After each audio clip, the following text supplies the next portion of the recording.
Hey everyone, and welcome back to my channel. Now first of all, I would like to say that there is construction work going on outside my house, so throughout this video you will probably hear that. I tried to kind of film on a day where there wasn't working, but that hasn't happened so far, so I've just had to kind of bite the bullet and film anyway. I think a lot of people are watching this video might have heard about this case but maybe don't know the full details of it. Like I didn't personally, which is really bad. I feel that's important to get the case out to people like me who might not know the full story, because the victim in this case, his sister, is actually still campaigning for justice now, and I'm going to put all the links and everything in the bio in ways that you can help. So without further ado, let's get into today's case. So Christopher Ibikunle Alder was born in Hull in 1960. So Christopher joined the army at age 16 and was in the parachute regiment for like 6 years, and then when he left he actually first settled in Hampshire, had 2 sons and a wife, before then moving to Dagger Lane in Hull. So on the 31st of March 1998, around 7 p.m, Christopher and 2 of his friends decided to go on a night out around Hull, and they went to like a fast food restaurant and a few bars before deciding to go to the Waterfront Club, which was also a sugar mill and is now Attic if you live in Hull and you know where that is. When speaking to police, his 2 friends said that Christopher had only drank 2 pints of lager and 2 bottles of Beck's beer, and he just seemed sober. He wasn't really drunk, but they didn't want to go out, so they went home. Around 10:30, Christopher decided to go there on his own anyway, and inside the club he drank 2 to 3 more pints of lager. About 1:30 in the morning, Christopher got into a disagreement with another guy that was in the club called Jason Ram, and Ram was actually ejected from the club. He was kicked out and Christopher stayed in there. Now Jason didn't actually go home after he was kicked out. He waited in the vicinity of Prince's Stock Street until 2:15 in the morning when Alder left the club, and there was actually another confrontation. Now another guy called Jason Paul came in to kind of break up this confrontation, but was hit by Christopher, and in retaliation he punched Christopher in the face and he fell onto the pavement, hit his head and was knocked out. Nightclub staff called an ambulance for Christopher and they took him to Hull Royal Infirmary. Now 2 police officers actually went to the club shortly after the ambulance arrived, but they didn't actually make any attempt to speak to Christopher at all. He was actually awake at this time and they didn't try to speak to him. So they consulted with the manager of the club who showed them the CCTV from the fight, but they sent a message back to their control room basically saying that Alder was very drunk, even though nobody had told them that and they'd not actually spoke to him, so they just assumed that he was really drunk. Now in the report, these police officers were very highly criticised because they'd put Christopher going conscious down to him being really drunk and like the amount of alcohol that he drank. They just blamed it on him basically, that he was too drunk and had passed out. The ambulance that was carrying Christopher arrived at the hospital at 2:44 a.m,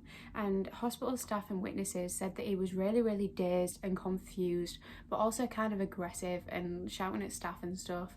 But he has had a head injury, he's probably very confused, and he had some drink. So Christopher calmed down after a while, but then slowly but surely started to become more and more aggressive again and uncooperative, and one of the police officers actually told the control centre that our complainant is being a wee bit troublesome, probably the reason why he got smacked in the first place. I mean, that's just unprofessional. Like, even if that's what you think, that's just very unprofessional to say about someone that's in your care at that point in time. Now I am just going to read Christopher's injuries off my notes because I don't have that good of a memory. So he had a hematoma at the rear of his head caused by impact but not consistent with a direct blow to the head. He had localised swelling to the area on the left side of his upper lip, 2 wounds to the left side of his upper lip which were not bleeding, front left canine tooth knocked out and the tooth adjacent to it up on the left upper side loosened and pushed back into his mouth. Minimal bleeding from the tooth that was knocked out. Medical staff actually tried to take an x-ray of Christopher's head, but he wouldn't lay still long enough, and one of the police said that he was heavy in drink and not far away from what people were like on amphetamines. Medical staff basically decided that they could not give any more treatment to Christopher while he was so uncooperative. So the police kind of said to him, can we take him into custody? Is he well enough? And the doctors on site said, yeah, he's fine, like he can go, and obviously they can ask him questions in the morning. Staff who witnessed Christopher being taken from the hospital said that he was forcibly dragged and that he was pulled by his arms on the floor with his legs trailing behind him. However, police officers said a completely different thing and said that Christopher had walked out unaided with just a gentle grip to prevent him from falling, and they were just guiding him along. When they got outside the hospital, Christopher was arguing with the police officers. They had originally actually told him to go home, but then he was arrested to prevent a breach of the peace. Now, even though Christopher was handcuffed, a witness said that he had seen him get into the back of the police van unaided. He didn't need any help. Now, the journey from the hospital to the police station actually took about 6 minutes, and when police opened the back of the van, they said that they found him asleep and snoring. At 3:46 a.m, he was dragged from the back of the van into the station and he was unresponsive. He was carried by his arms with his legs trailing behind him. His trousers had been pulled down, presumably from the dragging on the floor, and one of his shoes had come off. The two police officers left Christopher face down on the floor, and a pool of blood was forming around his mouth. Now, one of the officers actually commented on this, but nobody kind of checked, and actually the police thought that he was faking unconsciousness. Like, someone said that they should take him to the hospital, but the two police officers said, no, we've just come from there, he's faking it, basically. After a few minutes of putting him in the cell, Christopher's handcuffs were removed and he was still unresponsive, but none of the police checked on him or made sure that he was okay. They all just thought he was faking it, which is just so frustrating. Even if he is faking it, why don't you check? Like, this guy's had a head injury. It's very, very dangerous to just leave somebody, especially face down on the floor with blood around his mouth. Like, why did they just leave him there? So the police officers started having a discussion about what they could charge Christopher with, and as they were talking, they could hear gargling sounds coming from Christopher, and he tried to breathe through the blood that was pooling around his mouth and nose. Now, one of the police officers said later to police that he could hear this gargling, but he ignored it as he believed that Christopher was faking it and just doing it to get attention. So the other officers had been told by PC Dawson, who's one of the guys that was first with Christopher, that he was faking it all. So when they heard these gargling noises, they thought, well, he must be faking it. So they thought that he was just doing it to try and upset them.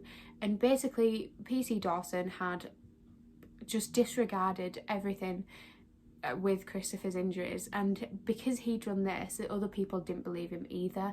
So it kind of was just a whole thing of like, follow the leader, and they just didn't pay attention to Christopher at all. At 3:57 a.m, one of the police officers realised that Christopher had stopped making any noise, so they went round the counter to check on him and began resuscitation attempts because he wasn't breathing, and at 3:59 they called an ambulance. The ambulance arrived 5 minutes later at 4:04 a.m, and it was actually the same crew that had picked him up from the waterfront and taken him to Hull Royal, so they kind of knew the background of his injuries. One of the paramedics said that he actually said to his colleague, oh, it'll just be someone pulling a sickie, trying to get out of court in the morning. So already the paramedics weren't taking this seriously, which meant that they didn't bring the right equipment in to help Christopher, and actually wasted another minute having to go back outside to the ambulance to collect the right equipment. Now, the ambulance technician said that when he was doing CPR on Christopher, he had fixed dilated pupils, he had no pulse, and he wasn't breathing, and at 4:35 a.m. they ceased CPR. Now, Christopher's clothes were actually destroyed by a West Yorkshire police team, and no forensic evidence was ever done on the clothes. Now, the next bit is just so frustrating because the courts basically said that there wasn't enough evidence to charge anyone with Christopher's death. However, following a review of the medical evidence, in March 2002, these officers were actually charged with Christopher's manslaughter. In June that same year, the trial actually collapsed and all the officers were let go as the jury didn't find them guilty, and an internal police disciplinary was done which just basically found the officers not guilty of all charges. Now, in November 2011, 11 years after his family believed that they had buried him and put him to rest, Christopher's body was actually found in the mortuary in Hull Royal Infirmary. They exhumed his grave and actually found the body of Grace Kamara, who was a 77-year-old woman, in his place. Christopher was failed so many times in this case. Even after his death, it's just disgusting how he was treated, and Janet is still campaigning for justice now. So please just research up on it, find out everything you possibly can. and think of ways that you can help, because he just deserves so much more than that. If he was white, would he have been treated the same way? I think the answer to that is absolutely not. He was just failed in so many different ways, and it is insanely sad that he just never ever got justice, and neither did his family. So thanks guys for watching. Please check out the links in my bio, like, subscribe for more videos, and if you have any channel suggestions, whether they're new or old cases or unsolved or solved, then please comment below and I'll see if I can do them. Thanks for watching. Bye!